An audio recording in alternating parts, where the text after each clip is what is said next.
ಗೋವಿಂದ ಗೋವಿಂದ ಹೀಗಂತ ನಾವಂತೂ ವೆಂಕಟೇಶ್ವರನ್ನ ಆಗಾಗ ನೆನಪಿಸ್ಕೊಳ್ತಾನೆ ಇರ್ತೀವಿ. ಆದ್ರೆ ನಮ್ಮ ವೆಂಕಟೇಶ್ವರ ಶ್ರೀನಿವಾಸನಿಗೆ ಈ ಹೆಸರು ಹೇಗ್ ಬಂತು ಗೊತ್ತಾ? ನಾನು ಹಂಸ ಯೂಟ್ಯೂಬ್, ಫೇಸ್ಬುಕ್ ಹಾಗೆ ಇನ್ಸ್ಟಾಗ್ರಾಮ್ ಅಲ್ಲಿ ನನ್ನ ಫಾಲೋ ಮಾಡಿ. ನಮ್ಮ ವಿಷ್ಣು ಶ್ರೀನಿವಾಸನಾಗಿ ಭೂಲೋಕದಲ್ಲಿ ಅವತರಿಸಿದಾಗ ಮನುಷ್ಯರಿಗೆ ಆಗೋ ಹಾಗೇನೆ ಅವ್ರಿಗೂ ಕೂಡ ಹಸಿವು, ಬಾಯಾರಿಕೆ ಇದೆಲ್ಲ ಆಗತ್ತಂತೆ. ಆಗ ಅವರು ಅಗಸ್ತ್ಯ ಋಷಿಗಳ ಆಶ್ರಮಕ್ಕೆ ಬರ್ತಾರೆ. ನಿಮ್ ಹತ್ರ ಇರುವಂತ ಹಸುಗಳಲ್ಲಿ ಒಂದನ್ನ ದಾನವಾಗಿ ನೀಡಿ ಅಂತ ಕೇಳ್ಕೊಳ್ತಾರೆ.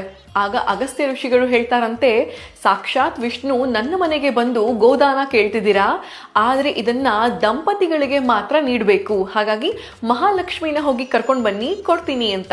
ಶ್ರೀನಿವಾಸ ಅಲ್ಲಿಂದ ಹೊರಟು ಬಿಡ್ತಾರೆ. ಮುಂದೆ ಅವರಿಗೆ ಪದ್ಮಾವತಿಯ ಜೊತೆ ವಿವಾಹವಾದ್ಮೇಲಿಂದ ಅಗಸ್ತ್ಯ ಋಷಿಗಳ ಆಶ್ರಮಕ್ಕೆ ಬರ್ತಾರಂತೆ. ಆಗ ಋಷಿಗಳು ಅಲ್ಲಿ ಇರೋದಿಲ್ಲ. ಈಗ ಶ್ರೀನಿವಾಸ, ಪದ್ಮಾವತಿ ಅಲ್ಲಿಂದ ತಿರುಮಲದ ಕಡೆಗೆ ಹೊರಟು ಬಿಡ್ತಾರೆ. ಅಗಸ್ತ್ಯ ಋಷಿಗಳು ಬಂದು ನೋಡ್ತಾರೆ, ಎಂತ ತಪ್ಪಾಯ್ತಲ್ಲ ಅಂತ ತಕ್ಷಣ ಅವರ ಗೋಶಾಲೆಗೆ ಬಂದು ಅಲ್ಲಿಂದ ಒಂದು ಗೋವನ್ನ ತಗೊಂಡು ಶ್ರೀನಿವಾಸನ ಹಿಂದೆ ಹಿಂದೆ ಓಡಿ ಬರ್ತಾರಂತೆ. ಗೋವು ಅಂದ್ರೆ ಹಸು, ಇಂದ ಅಂದ್ರೆ ಆಡು ಭಾಷೆನಲ್ಲಿ ತೊಗೋ ಅಂತ ಅರ್ಥ. ಜೋರಾಗಿ ಶ್ರೀನಿವಾಸನನ್ನ ಗೋವು ಇಂದ, ಗೋವು ಇಂದ ಅಂತ ಕೂಗ್ತಾ ಕೂಗ್ತಾ ಬರ್ತಾರಂತೆ. ಹಾಗೆ ಓಡಿ ಓಡಿ ಬರ್ತಾ ಬರ್ತಾ ಅದು ಗೋವಿಂದ ಗೋವಿಂದ ಅಂತ ಕೇಳಿಸೋಕೆ ಶುರುವಾಗತ್ತೆ.